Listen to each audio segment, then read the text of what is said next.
Today, on the one-year anniversary of the single most consequential election. ভদ্রতার দিন শেষ।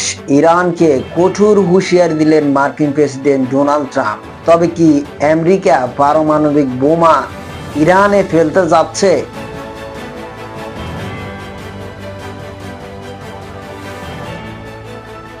সাম্প্রতিক এক পোস্টে ট্রাম্প ঘোষণা করেছেন, আর কোনো ভদ্রতা নয়। এই বার্তার মাধ্যমে তিনি স্পষ্ট করে দিয়েছেন যে তেহরানের প্রতি ওয়াশিংটনের ধৈর্য ফুরিয়ে গেছে। Today, on the one-year anniversary of the single most consequential election. বিশ্লেষকদের মতে ট্রাম্পের এই বার্তাটি কেবল একটি রাজনৈতিক হুঁশিয়ারি নাকি ইরানের বিরুদ্ধে কঠোর কোনো পদক্ষেপের পূর্ব আভাস, তা আগামী কয়েকদিনের মধ্যে স্পষ্ট হবে।